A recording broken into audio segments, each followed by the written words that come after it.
ਜੇਤਾ ਜੀਉ ਪਿੰਡ ਸਭ ਤੇਰਾ,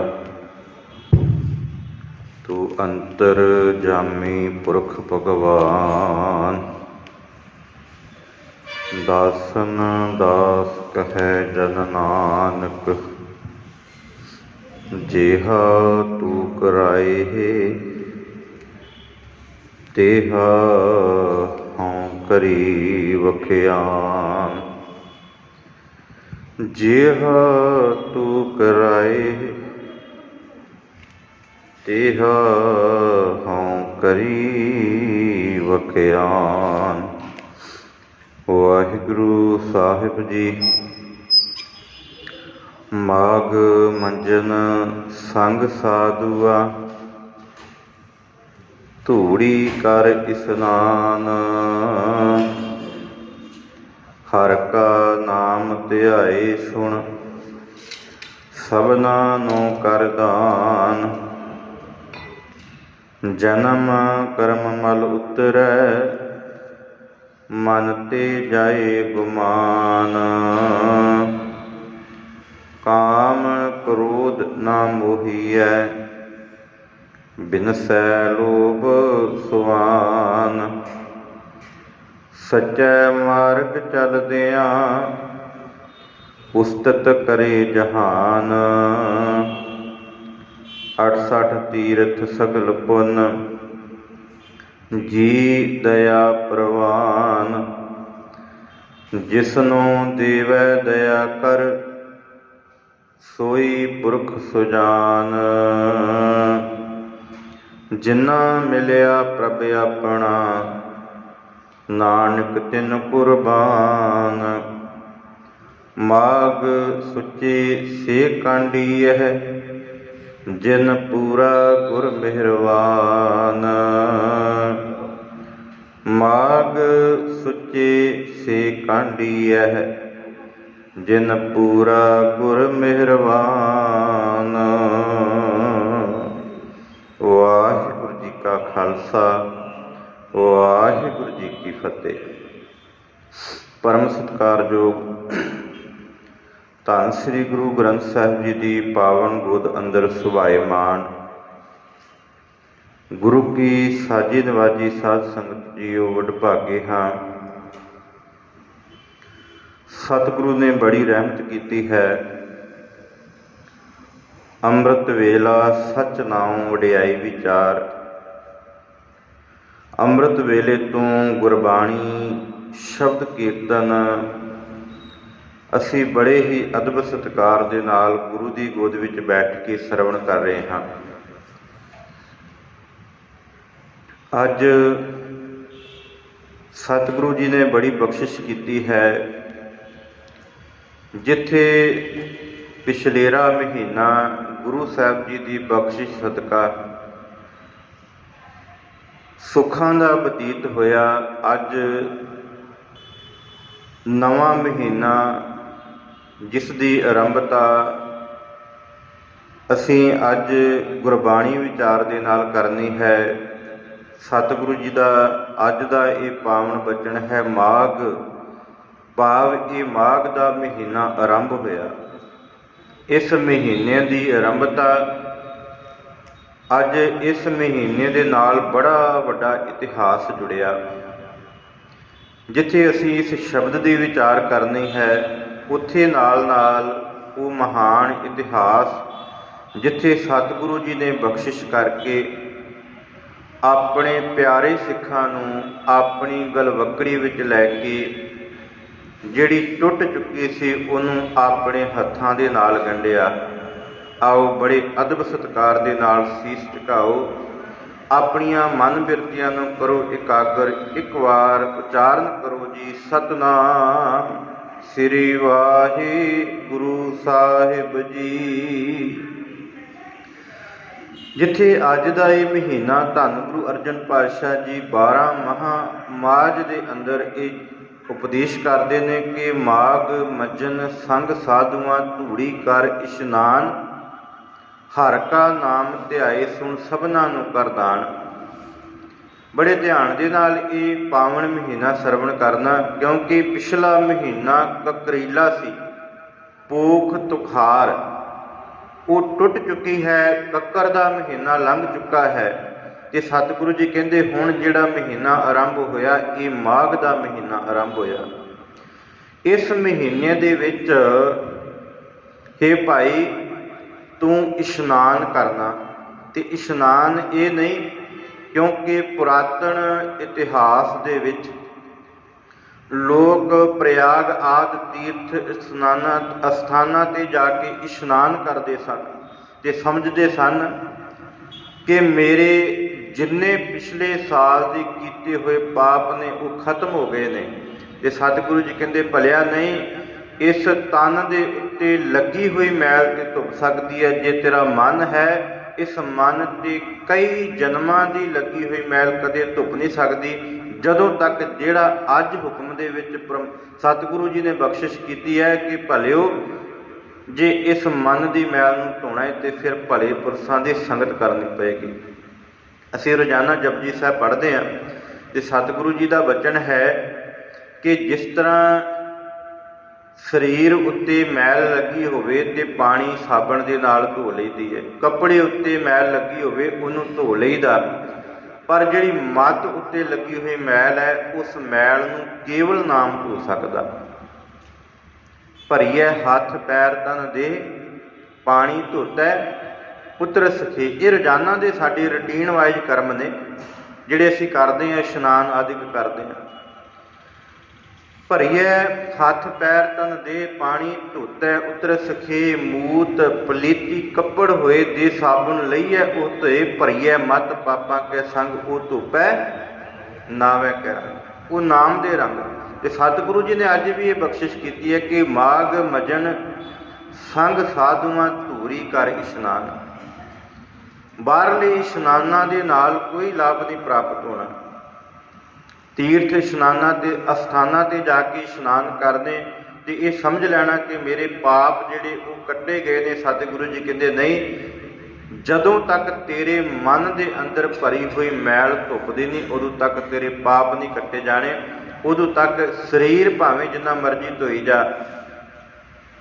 ਭਾਈ ਵੀਰ ਸਿੰਘ ਜੀ ਕਹਿੰਦੇ ਕੋਲੇ ਨੂੰ ਜਿੰਨਾ ਮਰਜ਼ੀ ਧੋ ਲਈਏ, ਸਾਬਣ ਲਾ ਲਾ ਕੇ ਧੋ ਲਈਏ, ਇੱਕ ਵਾਰ ਨਹੀਂ ਹਜ਼ਾਰਾਂ ਵਾਰ ਧੋ ਲਈਏ, ਉਹ ਆਪਣਾ ਰੂਪ ਨਹੀਂ ਵਟਾਉਂਦਾ। ਉਹ ਤਦੋਂ ਰੂਪ ਵਟਾਉਂਦਾ ਹੈ ਜਦੋਂ ਜਿਸ ਥਾਂ ਤੋਂ ਵਿਛੜ ਕੇ ਆਇਆ। ਕਿੱਥੋਂ ਵਿਛੜ ਕੇ ਆਇਆ? ਅੱਗ ਦੇ। ਸਾਬਣ ਲਾ ਲਾ ਧੋਤਾ, ਕੋਲਾ ਦੁੱਧ ਦਹੀਂ ਵਿੱਚ ਪਾਇਆ।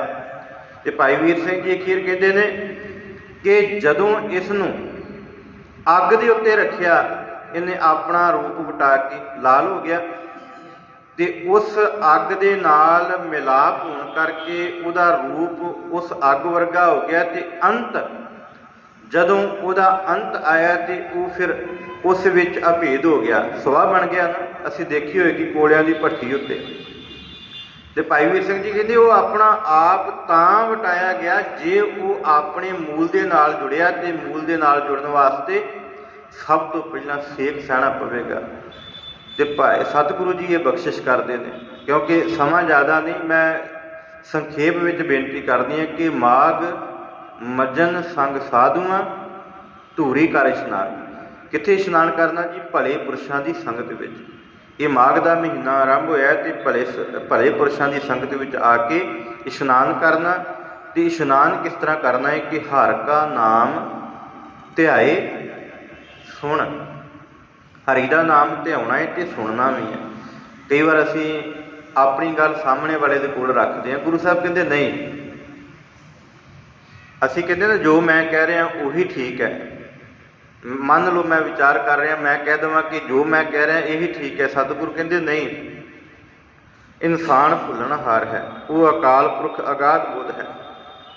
ਇਸ ਕਰਕੇ ਸਤਿਗੁਰੂ ਜੀ ਨੇ ਜਿੱਥੇ ਧਿਆਉਣ ਦੀ ਗੱਲ ਕੀਤੀ ਉੱਥੇ ਨਾਲ ਸੁਣਨ ਦੀ ਗੱਲ ਕੀਤੀ ਵੀ ਪ੍ਰਮਾਤਮਾ ਦਾ ਨਾਮ ਜਿੱਥੇ ਧਿਆਉਣਾ ਹੈ, ਜਿੱਥੇ ਜਪਣਾ ਹੈ, ਉੱਥੇ ਨਾਲ ਸੁਣਨਾ ਹੈ। ਤੇ ਉਸ ਤੋਂ ਬਾਅਦ ਸਭਨਾਂ ਨੂੰ ਕਰ ਦਾਨ। ਹੁਣ ਕੀ ਕਰਨਾ ਹੈ? ਧਨ ਪਦਾਰਥ। ਸਤਿਗੁਰੂ ਜੀ ਕਹਿੰਦੇ ਉਹ ਤੇ ਆਮ ਅਸੀਂ ਕਰ ਰਹੇ ਹਾਂ ਨਾ। ਘਰ ਵਿੱਚ ਕੋਈ ਲੋੜਵੰਦ ਆ ਜਾਵੇ ਅਸੀਂ ਉਹਨੂੰ ਦਾਨ ਦਿੰਦੇ ਹਾਂ, ਪ੍ਰਸ਼ਾਦਾ ਛਕਾਉਂਦੇ ਹਾਂ। ਜਿਹੜਾ ਨਹੀਂ ਕਰਦਾ ਉਹਦੇ ਵਾਸਤੇ ਵੀ ਸਤਿਗੁਰੂ ਜੀ ਨੇ ਗੁਰਬਾਣੀ ਵਿੱਚ ਬੜੀਆਂ ਉਦਾਹਰਨਾਂ ਦਿੱਤੀਆਂ ਨੇ, ਪਰ ਉਹ ਸਾਡਾ ਵਿਸ਼ਾ ਨਹੀਂ ਅੱਜ। सतगुरु जी ने बख्शिश की है कि जिहड़ा नाम ध्यारिया ना, ये ना होवे कि अपने कोल ही बंध के रख लवे कि मैं ही जपना, मैं ही परम पद नूं पहुँचना। जिहड़ा नाम ध्यारिया उस नाम का फिर दान भी कर, क्योंकि खाव हो खर्च हो टोट ना आवे, वो वधदा है ज्यों ज्यों आपां छकदे छकाउंदे आ। अज जपजी साहब पढ़िया, भाई सत्कारयोग सारे बड़े आनंद के नाल आसा दी वार पढ़ते हैं। गुरबाणी असीं पढ़ते हैं, अज पढ़ी है कल पढ़ी है, जो मैं पढ़ रहा जे किसी नूं वो बाणी पढ़ के सुणावांगा तो वो होर कंठ होवेगी और उहदा उच्चारण का आनंद ही वखरा होवेगा। तो सतगुरु जी कहते भलिओ अज दे महीने विच यही उपदेश है कि सारिਆਂ ਨੂੰ दान दे विच नाम की दात दे दिओ, क्योंकि भाई गुरदास जी कहते जिहड़ा मनुख 7 मंदिर सोने दे दान कर देवे बना के, सोने दे मंदिर 7 बना के ते दान कर देवे, जे एक सिख किसी एक सिख नूं शब्द सिखा देना, एक ज़्यादा नहीं, तो उन्होंने वो 7 मंदिरां दा महात्म प्राप्त हो जाता। जैसे 7 मंदिर कंचन के उसार दीने सोने दे, तैसा पुन सिख कहो एक शब्द सिखाएगा, एक शब्द, क्योंकि एक शब्द मेरे प्राण बसता है बहुड़ जन्म नाम। ये सतगुरु की बड़ी वडियाई है। तो सतगुरु जी अगे बख्शिश करते हैं, जन्म कर्म मल उतरै मन ते जाए गुमान। फिर उहदे जिहड़े जन्मां जमांतरां दी, कई जन्म भई कीट पतंगा, कई जन्म गज मीन कुरंगा, कई जन्मां दी लगी हुई मैल, जन्म जन्म की इस मन को मल लागी, काला हुआ शाह, कोले की तरह काला होया। ते सतगुरु जी कहते वो जन्मां जमंतरां दी मैल जिहड़ी है नाम ध्याउण दे नाल लथ जाती है, ते मन के अंदर जिहड़ा हंकार है ना, गुमान कि मैं ही सब कुछ हाँ, वो उतर जाता है। काम क्रोध न मोहिए बिन सै लोभ सवान। फिर उस मनुख नूं ये विकार जिहड़े ने काम ते क्रोध ये पहुँचते नहीं। तो सब तो वड्डा जिहड़ा लोभ है ना, ये कुत्ते की न्याई है। लभ कुत्ता, असीं कल भी विचार की कि कुत्ता जिहड़ा है वो लोभ वाला। हुण इत्थे उदाहरण दिती है कुत्ते की, एक थां दे उत्ते सतगुरु जी ने पॉजिटिव उदाहरण भी दिती है कि जिहड़ा कुत्ता है वो अपने मालक का वफादार बड़ा हुंदा। ते बाबा फरीद जी कहते हैं कि मैं उस कुत्ते वांगा बन जावां, क्योंकि वो अपने मालक का वफादार है। सतगुरु जी ने उदाहरण बड़ियां दित्तियां ने, जिथे नैगेटिव पक्ष आया सतगुरु जी ने उस तरीके दे नाल उदाहरण दी, जिथे पॉजिटिव पक्ष आया उत्थे सतगुरु जी ने उस तरीके नाल उदाहरण दित्ती है। हुण इत्थे नैगेटिव आया कि लोभ जिहड़ा है मनुख नूं कुत्ते की न्याय बना दिंदा है, दर दर ते भटकदा। कुत्ता भी दर दर ते जदों उहनूं भुख सताउंदी है ते दौड़ा फिरदा, कदी किसी दर दे उत्ते कदी किसी दर दे उत्ते। पर जदों वो एक मालक का वफादार बन जाता फिर वो किसी के दर ते नहीं जाता। हुण इत्थे लोभ की गल कीती ते सतगुरु जी कहते जिथे काम क्रोध है ना, वो उस मनुख नूं जिहड़ा नाम जपदा उहनूं पहुंचदा नहीं, उत्थे नाल ही जिहड़ा ये लोभ आ कुत्ते की न्याई ये भी खत्म हो जाता है। सच्चा मार्ग चलदियां उस्तत करे जहान। हुण जिहड़ा मनुख ते सच्चे मार्ग ते चलदा लोग उहदी वाह वाह वाह करदे ने। अज दा इतिहास है ना, कई महीने आनंदपुर दे शहर नूं घेरा पिया, 10 लाख की फौज, कई महीने उस शहर दे अंदर उस किले दे अंदर राशन नहीं गया, रस्ता नहीं गईयां, ते भुख दे नाल प्यास दे नाल उस शहर दे अंदर जिहड़ा आनंदपुर साहब दा एरिया उस अंदर, क्योंकि बाहर घेरा सी, जिन्ने भी पशु सन पंछी सन वो भुख ते प्यास दे नाल मरने शुरू हो गए। हुण आम मन दे विच जिहड़ा वा वो जदों ऐसे हालात बने, हुण आ करोना का ग्रुप आया तो असीं डर गए, घरां दे अंदर वड़ गए कि किते मैनूं ना मौत लै जावे। पर सतगुरु जी कहते हैं जदों तक मौत लिखी आई नहीं ना उदों तक मनुख मरदा नहीं। जिहदी लिखी आई ना, जिहदा परवाना आ गया ना, असल विच मनुख उही मरेगा, बहाना बनदा। कोई कह दिंदा इहनूं अटैक आ गया, कोई कह दिंदा इहनूं फलानी बीमारी सी। भाई ये तो एक बहाना बनना सी। असल विच जो धुरों लिखिया ना, जिन्नी लिखी आ, चाहे वो बुढ़ेपे विच मंजी दे उत्ते पै के रुल के मरना होवे ते वो उन्नी उन्हूं भोगनी पैनी है, उहदे कर्मां दे अनुसार उन्हूं भोगनी पैनी है। हुण उत्थे कुछ लोग जिहड़े सन वेखदे सन, उन्हां विचों भाई महा सिंह इन्हां दा पूरा जथा, केवल भाई महा सिंह नहीं, ये सारे तकरीबन जिन्हां दा 40 ਸਿੰਘਾਂ ਦਾ जिक्र किया, जदों ज़्यादा भुख ते प्यास दे नार करलाउण लगे, इन्हां आण के सतगुरु जी नूं बेनती कीती, पातशाह जे जिंदगी रही तो असीं राज भाग फिर कायम कर लवांगे, तो जे इत्थे भुखिया ही मर गए तो फिर की लाभ होवेगा। सतगुरु जी कहते नहीं, गुरु के प्यार वाले, जो करतार का हुक्म है, जो उस अकाल का हुक्म, असीं उस हुक्म दे विच रहना। जे मौत लिखी होवेगी तो असीं इत्थे ही, ते जे असीं जिंदे रहना होया तां भी इत्थे रहना। खैर कई दिन लंघे ते अखीर भाई महा सिंह जी अपने पूरे जथे समेत सतगुरु जी दे कोल गए ने। आखन लगे, पातशाह साडे कोल भुख नहीं जरी जाती, असीं घर जाना चाहुंदे हां। जिद कीती। हुण इत्थे सतगुरु जी ने फिर हुक्म किया, कहंदे जे जाना है तो फिर बिदावा लिख के दे के जाओ। हुण ध्यान दे नाल सुणिओ, असीं कई बार मन दे विच सोचदे हां कि बड़े मूर्ख लोग होणगे जिहड़े गुरु नूं बिदावा, इन्ने दिन कष्ट झल्ले ते हुण गुरु नूं बिदावा लिख के चले ने। सतगुरु जी ने बड़ियां बेनती कीतियां, सतगुरु जी ने आख्या जे जाना तो बिदावा लिख के जाना पवेगा।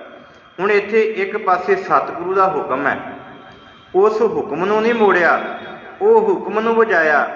ये नहीं कि असीं ये लिख के अपने वालों आख्या कि सतगुरु असीं लिख के दे के चले आ कि असीं तेरे सिख नहीं, तू साडा गुरु नहीं, असीं चले तू साडी नहीं मन्नी। नहीं, गुरु का हुक्म है कि जे जाना है तो बिदावा लिख के दे के जाना।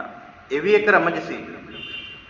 भाई महा सिंह इन्हां समुचे 40 ਸਿੰਘਾਂ ने एक कागज के उत्ते आपो अपने दस्तक कीते ते सतगुरु नूं वो चिट्ठी दे दित्ती, जिस विच लिखिया सी कि असीं तुहाडे सिख नहीं, तू साडा गुरु नहीं। खैर इस आनंदपुर दीयां गलियां तो बचदे बचाउंदे ये माझे दे इलाके झबाल दे कोल आ गए। जदों पता चलिया कि कुछ सिंह आए ने, गुरु का हाल चाल जानिया ते मन दे विच विचार करके नगर दीयां औरतां ने ये सच जाणिओ कि हर घर का एक सिख भाव गुरु दे कोल सी ते लगभग जदों आनंदपुर दे किले नूं घेरा पिया सी ते घरां दे विचों जिहड़े योधे सिख सन सारे घरां तो बाहर सी। हुण केवल औरतां सन घरां दे विच। उस समय गुरु घर दे नाल प्रेम नेह करन वाली माता भाग कौर जी, जिन्हों माई भागो आख्या गया, इन्हें आण के सारिया नगर दियां इलाके दियां बीबियां नूं इकट्ठियां कीता। जिहड़े आए सन इन्हां नूं लाहणतां पाईयां कि तुसीं गुरु दे सिख हो के ते गुरु दे नाल दगा कमाया। ये भी एक सतगुरु का भाणा सी। बीबी भाग कौर, माई भागो जी, इन्हां 40 ਸਿੰਘਾਂ नूं नाल लैके जिथे अज मुक्तसर की धरती खिदराणे की ये ढाब सी, इस ढाब के उत्ते आण के जदों उधर मुगल हकूमत के एहलकारां ने सतगुरु नूं घेरा पाया सी, जंगी मैदान विच सिंह जूझ रहे सन। इधर माई भागो ते भाई महा सिंह जी अपने जथे समेत पहुँचे। इत्थे बहुत वड्डा भयानक जंग होया, जिस जंग दे विच ये 40 दे 40 सिंह शहादत का जाम पी गए। ते सतगुरु जी उच्ची टिब्बी के उत्ते चढ़ के देख रहे सन ये सारा कारनामा। जदों सतगुरु जी ने सारा मंजर देखिया, हुकूमत के सिपाही जिहड़े सन वो वापस चले गए। सतगुरु जी मैदाने जंग विच आए ने जिथे जंग चल रहा सी। हुण इत्थे आपो जिन्ने भी सिंह शहीद होए ने, इन्हां नूं अपनी गोद विच लैके ਆਪਣੇ ਹੱਥਾਂ ਦੇ ਨਾਲ ਮੁੱਖ ਉੱਤੇ ਪਿਆਰ ਦੇ ਕੇ ਕਿਸੇ ਨੂੰ 5000 ਕਿਸੇ ਨੂੰ 10,000 ਕਿ ਇਹ ਮੇਰੇ ਸਿੰਘ ਨੇ ਜਿਨ੍ਹਾਂ ਨੇ ਕੌਮ ਦੀ ਖਾਤਰ ਸ਼ਹਾਦਤਾਂ ਦਿੱਤੀਆਂ, ਜਿਨ੍ਹਾਂ ਨੇ ਮੇਰੀ ਖਾਤਰ ਸ਼ਹਾਦਤਾਂ ਦਿੱਤੀਆਂ। ਸਤਿਗੁਰੂ ਜੀ ਨੇ ਐਵੇਂ ਨਹੀਂ ਕਿਹਾ ਇਨਹੀ ਕੀ ਕਿਰਪਾ ਕੇ ਸਜੇ ਹਮ ਹੈ, ਨਹੀਂ ਮੋਸੋ ਗਰੀਬ ਕਰੋੜ ਪੜੇ। ਇਹ ਸਤਿਗੁਰੂ ਕਹਿੰਦੇ ਨੇ ਕਿ ਇਹਨਾਂ ਸਿੰਘਾਂ ਦੀ ਖਾਤਰ। ਹੁਣ ਇੱਥੇ ਚੱਲਦੇ ਚਲਾਉਂਦੇ ਜਦੋਂ ਆਉਂਦੇ ਨੇ ਮਹਾਂ ਸਿੰਘ ਸਹਿਕਦਾ ਪਿਆ ਏ, ਸਤਿਗੁਰੂ ਜੀ ਆਣ ਕੇ ਆਪਣੀ ਗੋਦ ਦੇ ਵਿੱਚ ਭਾਈ ਮਹਾਂ ਸਿੰਘ ਦਾ ਸੀਸ ਰੱਖਿਆ ਤੇ ਆਖਿਆ, ਮਹਾਂ ਸਿੰਘਾ ਕੀ ਗੱਲ ਹੋ ਗਈ? ਕਹਿੰਦੇ ਸਤਿਗੁਰੂ ਅਸੀਂ ਭੁੱਲਣਹਾਰ ਹਾਂ। ਕੇਵਲ ਸਤਿਗੁਰੂ ਤੂੰ ਬਖਸ਼ਣਹਾਰ ਹੈ, ਬਖਸ਼ਿੰਦ ਹੈ। ਭੁੱਲ ਕੀਤੀ ਸੀ। ਕਹਿੰਦੇ ਮੈਨੂੰ ਪਤਾ ਸੀ ਮਹਾਂ ਸਿਆ ਤੁਸੀਂ ਗੁਰੂ ਦਾ ਹੁਕਮ ਵਜਾਇਆ ਤੇ ਅਸੀਂ ਵੀ ਤੁਹਾਨੂੰ ਆਪਣੇ ਪਿਆਰੇ ਸਿੱਖ ਜਾਣ ਕੇ ਤੁਹਾਡੇ ਵੱਲੋਂ ਦਿੱਤਾ ਹੋਇਆ ਕਾਗਜ਼ ਨਾਲ ਲੈ ਕੇ ਆਏ ਹਾਂ। ਭਾਈ ਮਹਾਂ ਸਿੰਘਾ ਮੰਗ ਕੀ ਮੰਗਦਾ ਹੈ? ਕਹਿੰਦੇ ਸਤਿਗੁਰੂ ਜੀ ਕੁਛ ਨਹੀਂ ਚਾਹੀਦਾ, ਜ਼ਿੰਦਗੀ ਦੇ ਵਿੱਚ ਸਭ ਕੁਝ ਵੇਖ ਲਿਆ, ਸਭ ਕੁਝ ਪ੍ਰਾਪਤ ਕਰ ਲਿਆ। ਇੱਕ ਬੇਨਤੀ ਹੈ ਕਿ ਜਿਹੜਾ ਤੁਹਾਡੇ ਕਮਰ ਕੱਸੇ ਦੇ ਵਿੱਚ ਵੱਜਾ ਹੋਇਆ ਬਦਾਵਾ ਇਹਨੂੰ ਪਾੜ ਦੇ। ਸਤਿਗੁਰੂ ਇਹ ਮੇਰੀ ਅੰਤਮ ਇੱਛਾ ਹੈ। ਸਤਿਗੁਰੂ ਜੀ ਨੇ 3-4 ਵਾਰੀ ਕਿਹਾ, ਦੁਹਰਾ ਕੇ ਕਿਹਾ ਕਿ ਮਹਾਂ ਸਿੰਘਾ ਮੰਗ ਲੈ ਕੁਛ। ਕਹਿੰਦੇ ਨਹੀਂ ਸਤਿਗੁਰੂ ਜਿਹੜੀ ਤੋੜ ਕੇ ਆਏ ਸਾਂ ਉਹਨੂੰ ਗੰਢ ਪਾ ਦੇ, ਨਹੀਂ ਤੇ ਇਸ ਧਰਤੀ ਦੇ ਉੱਤੇ ਸਾਨੂੰ ਕਿਸੇ ਨੇ ਜਿਉਣ ਜੋਗੇ ਨਹੀਂ ਰਹਿਣ ਦੇਣਾ। ਭਾਵ ਇਸ ਧਰਤੀ ਦੇ ਉੱਤੇ ਗੁਰੂ ਤੇ ਗੁਰੂ ਦੇ ਸਿੱਖ ਦਾ ਨਿਰਾਦਰ ਹੋਵੇਗਾ, ਆਪਸੀ ਪਿਆਰ ਦੇ ਵਿੱਚ ਕਾਣ ਹੋਵੇਗੀ ਤੇ ਸਤਿਗੁਰੂ ਇਹ ਵਿਦਾਵਾ ਪਾੜ ਦੇ। ਸਤਿਗੁਰੂ ਜੀ ਨੇ ਉਹ ਵਿਦਾਵਾ ਪਾੜਿਆ। ਭਾਈ ਮਹਾਂ ਸਿੰਘ ਦੀ ਇੱਥੇ ਅਖੀਰ ਸਵਾਸ ਤਿਆਗਦੇ ਹੋਏ ਸ਼ਹਾਦਤ ਹੋ ਜਾਂਦੀ ਹੈ। ਹੁਣ ਸਤਿਗੁਰੂ ਜੀ ਅੱਜ ਦੇ ਇਸ ਸ਼ਬਦ ਦੇ ਵਿੱਚ ਇਹ ਜਿਹੜੀ ਬੇਨਤੀ ਕਰਦੇ ਨੇ ਕਿ ਸੱਚਾ ਮਾਰਗ ਚੱਲਦਿਆਂ ਉਸਤਤ ਕਰੇ ਜਹਾਨ। ਹੁਣ ਜਦੋਂ ਰਾਹ ਛੱਡ ਕੇ ਅਨੰਦਪੁਰ ਦੇ ਵਿੱਚ ਆਏ ਸੀ ਤੇ ਆਣ ਕੇ ਉਹਨਾਂ ਔਰਤਾਂ ਨੇ, ਉਹਨਾਂ ਭੈਣਾਂ ਨੇ, ਮਾਤਾਵਾਂ ਨੇ ਲਾਹਣਤਾਂ ਪਾਈਆਂ ਕਿ ਤੁਸੀਂ ਗੁਰੂ ਦਾ ਸਾਥ ਛੱਡ ਕੇ ਆਏ ਜੇ। ਤੇ ਜਦੋਂ ਇਹ ਮਨ ਉੱਤੇ ਅਸਰ ਹੋਇਆ ਤੇ ਜਾ ਕੇ ਸ਼ਹਾਦਤ ਦਾ ਜਾਮ ਪੀਤਾ। ਅੱਜ ਸਾਰੀ ਮਨੁੱਖਤਾ ਉਹਨਾਂ 40 ਦੇ 40 ਸਿੰਘਾਂ ਨੂੰ ਯਾਦ ਕਰਦੀ ਹੈ ਔਰ ਇਹ ਮਨ ਵਿੱਚ ਵਿਸ਼ਵਾਸ ਲਿਆਉਂਦੀ ਹੈ ਕਿ ਕਦੇ ਨਾ ਕਦੇ ਅਸੀਂ ਗੁਰੂ ਦੇ ਨਾਲੋਂ ਤੋੜੀ ਹੈ। ਤੇ ਜੇ ਇਹ ਵਿਸ਼ਵਾਸ ਹੁੰਦਾ ਸਾਡੇ ਅੰਦਰ, ਅਸੀਂ ਤੋੜਦੇ ਹੀ ਹਾਂ ਨਾ। ਮੰਨ ਲਓ ਅਸੀਂ ਗੁਰਦੁਆਰੇ ਆਏ ਹਾਂ, ਅਰਦਾਸ ਬੇਨਤੀ ਕੀਤੀ ਹੈ, ਸਜਦਾ ਕੀਤਾ ਸਤਿਗੁਰੂ ਅੱਗੇ, ਕੋਈ ਗੱਲ ਪੂਰੀ ਨਹੀਂ ਹੋਈ, ਅਸੀਂ ਨਾਰਾਜ਼ ਹੋ ਕੇ ਜਾਂਦੇ ਹਾਂ। ਸੱਚੇ ਪਾਤਸ਼ਾਹ ਮੈਂ ਆਹ ਮੰਗ ਰੱਖੀ ਸੀ ਤੇ ਇਹ ਪੂਰੀ ਨਹੀਂ ਹੋਈ, ਤੂੰ ਮੇਰਾ ਗੁਰੂ। ਵੇਖੋ ਜਿਸ ਤਰ੍ਹਾਂ ਇੱਕ ਪਿਓ ਆਪਣੇ ਬੱਚੇ ਨੂੰ, ਆਪਣੇ ਬਾਲਕ ਨੂੰ ਬੜੇ ਪਿਆਰ ਦੇ ਨਾਲ ਪਾਲਦਾ ਤੇ ਜੇ ਉਹ ਆਪਣੀ ਉਮਰ ਤੋਂ ਵੱਧ ਕੇ ਕੁਝ ਮੰਗਦਾ ਤੇ ਪਿਓ ਉਹਨੂੰ ਝਿੜਕਦਾ ਵੀ ਹੈ, ਉਹਨੂੰ ਉਹ ਜਿਹੜੀ ਵਸਤਾ ਲੈ ਕੇ ਵੀ ਨਹੀਂ ਦਿੰਦਾ। ਤੇ ਪੁੱਤਰ ਆਖੇ ਕਿ ਪਿਓ ਮੇਰਾ ਦੁਸ਼ਮਣ ਹੈ। ਨਹੀਂ ਗੁਰੂ ਕੇ ਪਿਆਰ ਵਾਲਿਓ, ਪਿਓ ਆਪਣੇ ਪੁੱਤਰ ਦੀ ਜ਼ਿੰਦਗੀ ਵਾਸਤੇ, ਉਹਦੀ ਜ਼ਿੰਦਗੀ ਨੂੰ ਸਵਾਰਨ ਵਾਸਤੇ ਇਹ ਸਭ ਕੁਝ ਕਰਦਾ ਹੈ। ਤੇ ਸਤਿਗੁਰੂ ਨੇ ਰਹਿਮਤ ਕੀਤੀ ਹੈ, ਆਪਣੇ ਬੱਚਿਆਂ ਨੂੰ ਉਹਨਾਂ ਨੇ ਪਾਲਿਆ। ਜੇ ਅਸੀਂ ਨਾਰਾਜ਼ ਹੋ ਜਾਂਦੇ ਹਾਂ, ਅਸੀਂ ਆਣ ਕੇ ਕਹਿੰਦੇ ਹਾਂ ਕਿ ਅਰਦਾਸ ਕੀਤੀ ਪਾਤਸ਼ਾਹ ਪੂਰੀ ਨਹੀਂ ਹੋਈ। ਸਤਿਗੁਰੂ ਜੀ ਕਹਿੰਦੇ ਨਹੀਂ ਭਲਿਓ, ਜੇ ਵਿਸ਼ਵਾਸ ਹੋਵੇ ਨਾ ਤੇ ਫਿਰ ਸਤਿਗੁਰੂ ਸਭ ਕੁਝ ਪੂਰੀਆਂ ਕਰ ਦਿੰਦਾ। ਫਿਰ ਸਮਝ ਆਉਂਦੀ ਹੈ ਕਿ ਇਸ ਧਰਤੀ ਦੇ ਉੱਤੇ ਉਹ ਸਭ ਕੁਝ ਦੇਣਹਾਰ, ਥਾਂ ਬਥਾਂ ਉਹ ਸਾਨੂੰ ਦਿੰਦਾ ਆ ਰਿਹਾ, ਅਸੀਂ ਨਾ ਸ਼ੁਕਰੇ ਉਹਦਾ ਸ਼ੁਕਰ ਹੀ ਨਹੀਂ ਕਰਦੇ। ਇਸ ਕਰਕੇ ਸਤਿਗੁਰੂ ਜੀ ਨੇ, ਧੰਨ ਗੁਰੂ ਅਰਜਨ ਪਾਤਸ਼ਾਹ ਜੀ ਨੇ ਵੀ ਅੱਜ ਦੇ ਇਸ ਸ਼ਬਦ ਦੇ ਵਿੱਚ ਸਾਨੂੰ ਇਹ ਪ੍ਰੇਰਨਾ ਦਿੱਤੀ ਹੈ ਕਿ ਭਲਿਓ ਉਹਦੇ ਮਾਰਗ ਉੱਤੇ ਚੱਲਿਆਂ ਇੱਜ਼ਤ ਬਣਦੀ ਹੈ, ਧਨ ਬਹੁਤਾ ਨਾ ਹੋਵੇ। ਤੁਸੀਂ ਆਪਣੀ ਜ਼ਿੰਦਗੀ ਵਿੱਚ ਕਈ ਐਸੇ ਮਹਾਂਪੁਰਖ ਦੇਖੇ ਹੋਣਗੇ, ਤਨ ਉੱਤੇ ਪਾਟੇ ਹੋਏ ਕੱਪੜੇ ਪਹਿਨੇ ਹੋਣਗੇ, ਗਰੀਬੜਾ ਜਿਹਾ ਸਿੱਖ ਦਿਖੇਗਾ ਤੇ ਲੋਕ ਉਹਦੀ ਸਲਾਹ ਨਾ ਕਰਨਗੇ। ਕਿਉਂ? ਕਿਉਂਕਿ ਉਹਦੇ ਜੀਵਨ ਵਿੱਚ ਉਸ ਪ੍ਰਮਾਤਮਾ ਦਾ ਨਾਮ ਵਸਿਆ ਹੋਇਆ, ਧਨ ਨਹੀਂ।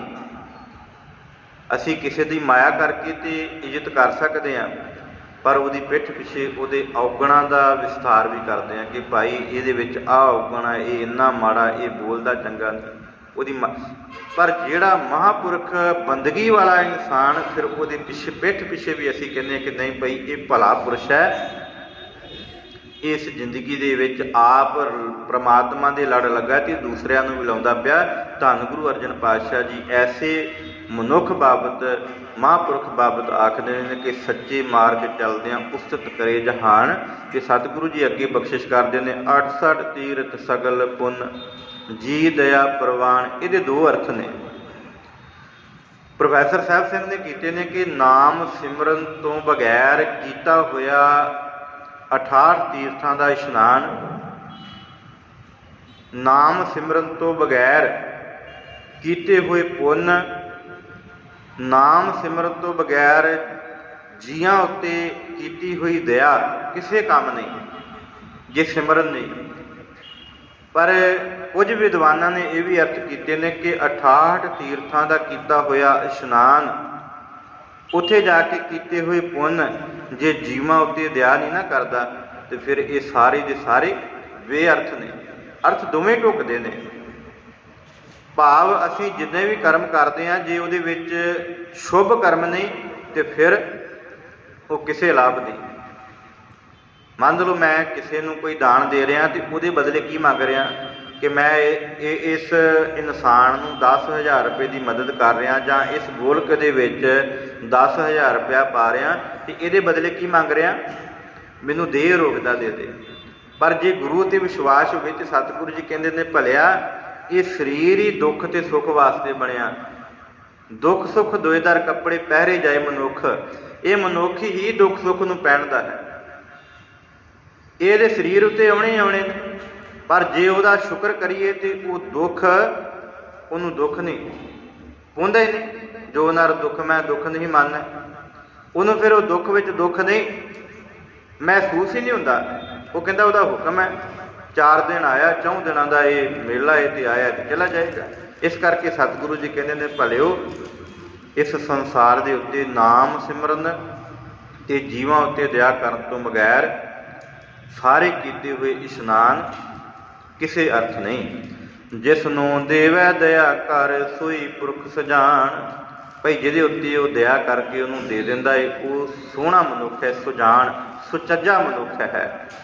ਜਿਨ੍ਹਾਂ ਮਿਲਿਆ ਪ੍ਰਭ ਆਪਣਾ ਨਾਨਕ ਤਿੰਨ ਕੁਰਬਾਨ। ਧੰਨ ਗੁਰੂ ਅਰਜਨ ਪਾਤਸ਼ਾਹ ਜੀ ਕਹਿੰਦੇ ਜਿਨ੍ਹਾਂ ਨੇ ਪ੍ਰਾਪਤ ਕਰ ਲਿਆ ਨਾ, ਜਿਹਨੂੰ ਉਹ ਪ੍ਰਮਾਤਮਾ ਮਿਲ ਗਿਆ, ਮੈਂ ਉਹਨਾਂ ਤੋਂ ਕੁਰਬਾਨੇ ਜਾਨਾ ਹਉ ਕੁਰਬਾਨੈ ਜਾਉ ਮਿਹਰਬਾਨਾ। ਹਉ ਕੁਰਬਾਨੈ ਜਾਉ ਹਉ ਕੁਰਬਾਨੈ ਜਾਉ ਤਿਨਾ ਕੇ ਲੈਣ ਜੋ ਤੇਰਾ ਨਾਉ, ਲੈਣ ਜੋ ਤੇਰਾ ਨਾਉ ਤਿਨਾ ਕਹਿ ਹਉ ਸਦ ਕੁਰਬਾਨੇ ਜਾਉ। ਮੈਂ ਕੁਰਬਾਨ ਜਾਨਾ ਉਹਨਾਂ ਤੋਂ। ਤੇ ਸਤਿਗੁਰੂ ਜੀ ਅਖੀਰਲੀ ਪੰਕਤੀ ਵਿੱਚ ਬਖਸ਼ਿਸ਼ ਕਰਦੇ ਨੇ ਮਾਗ ਸੁੱਚੇ ਸੇ ਕਾਂਢੀਐ ਜਿਨ ਪੂਰਾ ਗੁਰ ਮਿਹਰਬਾਨ।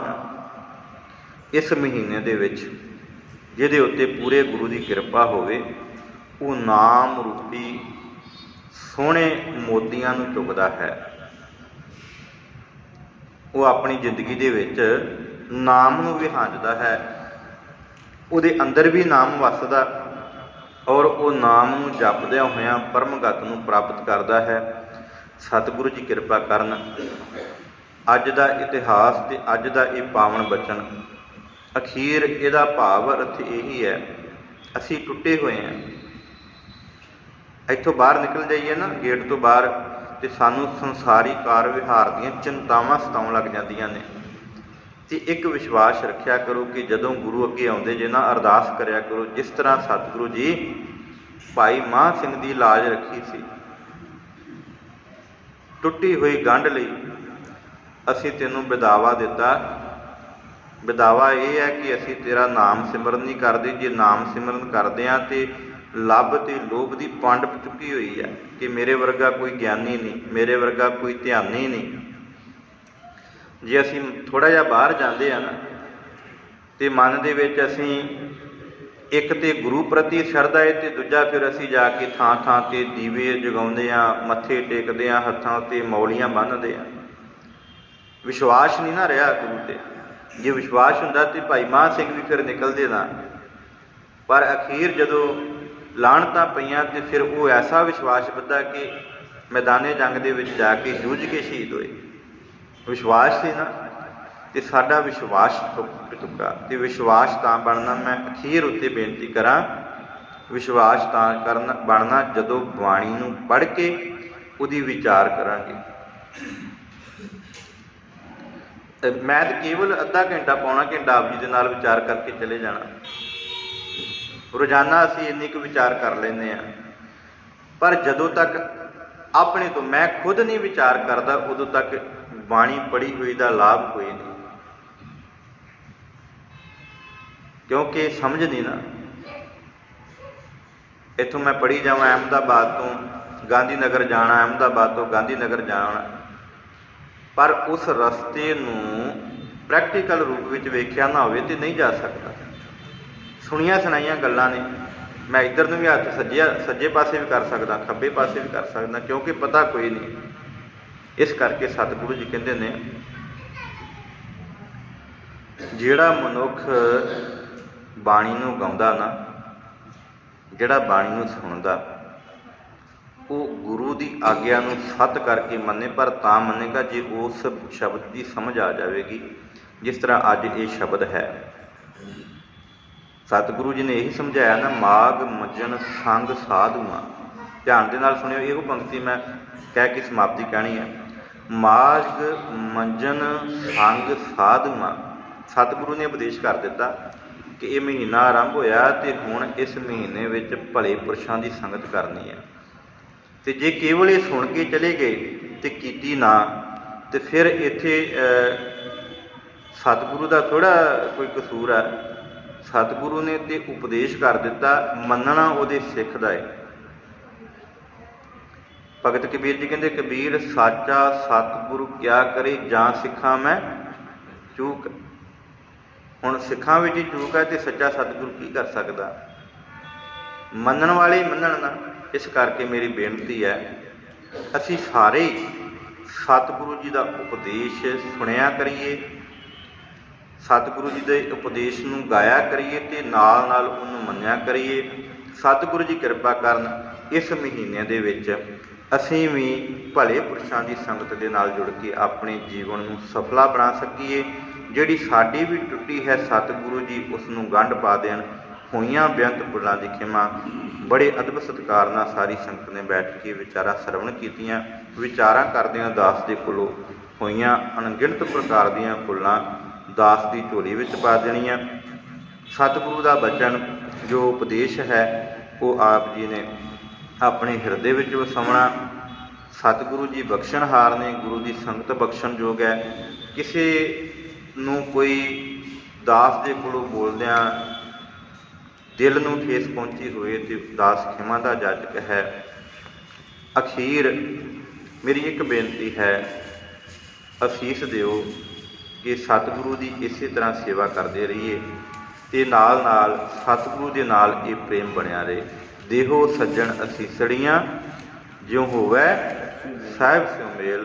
वाहिगुरू जी का खालसा, वाहिगुरू जी की फतेह।